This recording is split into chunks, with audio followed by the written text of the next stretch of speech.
This video has been sponsored by Creation Abomination. Creation Abomination is a supernatural sci-fi thriller book series.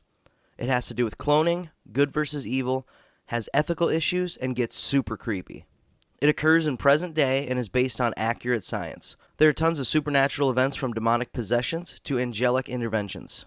The premise of Creation Abomination is the main character, William, trying to figure out how to heal injuries to the human body that are normally irreparable, like brain damage using adult stem cells. This doesn't work, but he is able to figure out that embryonic stem cells, or ESCs, will work. But there's a catch. So William concludes that he needs to create a human embryonic clone of that person, harvest the cells from the embryo, which unfortunately destroys the embryo in the process. And that's where the story takes off. This book is truly great, guys, let me tell you. First, it starts off focusing completely on the science aspect of the story and very quickly takes a dark turn. I love it. If you have any interest at all in this book, go down in the description, go to the link, and definitely buy it. I haven't been hooked on a book like this in probably 10 years. So with that, for a chance to win a free poster of one of the scenes from Creation Abomination, subscribe to the Creation Abomination newsletter at creationabomination.com/subscribe. With that, I just want to thank Creation Abomination for sponsoring this video. What is up, guys? MiniBean75 here, and today I'm back with another episode of Minecraft Creations. This, guys, is going to be the WWE Global Warning 2002 Arena.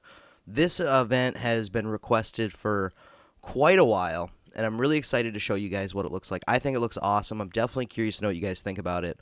This is definitely a very early rendition of what I kind of see like some of these Saudi Arabia shows becoming, or even like Super Showdown, where basically they did this show.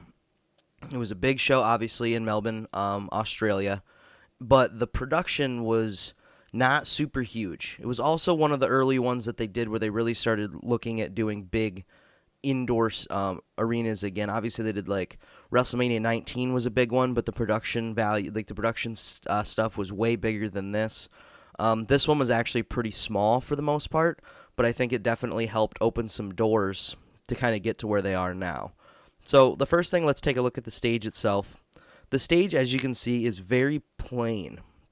I mean, it looks like there's a lot going on, but in reality, it's really small. So obviously, they've got the big curtain hanging in the back, and then basically it's just kind of like your plain stage here. And they've got this scaffolding that kind of comes up and kind of makes it like a big spherical looking kind of setup.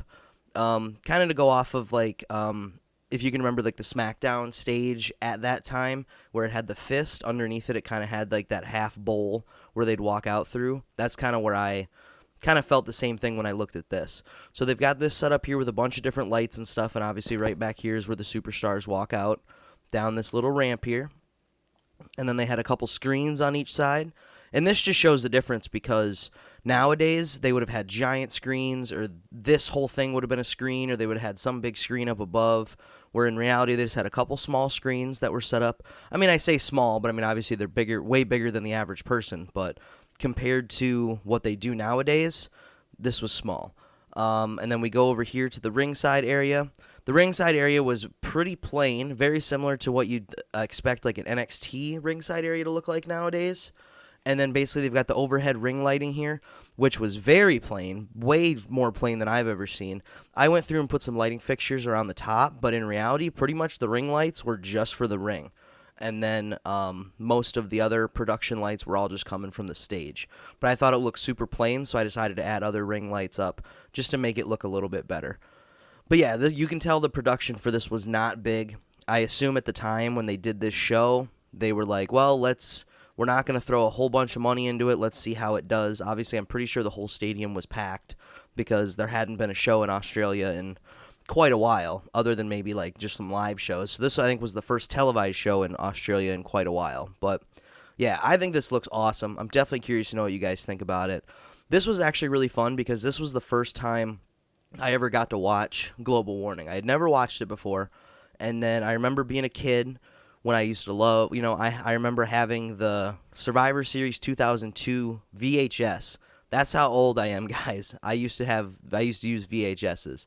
I assume a lot of you guys now have either never used them or barely used them. And I mean, when I was a kid, that's what we had, So I remember having that VHS and it talking about it. There was a promo for Global Warning 2002, and I had never got to see the show. And then even on WWE Network, it was kind of a pain to find it. I had to search for it because it wasn't in the pay-per-views or anything like that, because it wasn't technically a pay-per-view. So anyway, guys, like I said, this is what it looks like. I think it looks awesome. I'm really curious to know what you guys think about it. The stadium itself looks awesome. I really want to find something else to use the stadium for, because it's kind of like the Super Showdown Stadium where it's got the giant circle in the center, and I think it looks awesome. So let me know down below what you guys think of the arena, or technically it's a stadium. Let me know what else you guys want to see me build. Like I said, I've said in numerous videos, I can literally build anything. So really, it just kind of comes down to what you guys want to see. And I will definitely add it to the list. Like this one, I know this one has been requested so many times. And it's just sometimes, big stuff like this takes a little bit of time. And then on top of it, if I'm working on other big builds like I did the Dead Rising build that took over 100 hours. I did the Joe Exotic Zoo build. I've done, like I said, I've got a lot of stuff that I'm not working on one thing. I'm usually working on a bunch of things at once. So even if you're requesting something, there's a good chance I'm already working on it. Sometimes it takes a little time to get some of this stuff done. So with that, guys, I just want to thank you guys for watching this video. Make sure you hit that like button down below. You have no idea how much it helps me out. If you guys want to get some exclusive access to some exclusive things and directly help support me, take a look at my Patreon account. That link is going to be in the description. If you guys want to look at some of my merchandise, take a look at my online store. That link is also going to be in the description. Or if you guys want to get in touch with me, follow me on social media, shoot me an email, whatever. If you follow me on social media and you message me, there's a good chance I'm going to respond to you. So if you guys want to, talk to me, that's the way to do it. Other than that, guys, I just want to thank you guys for watching. Have a good one.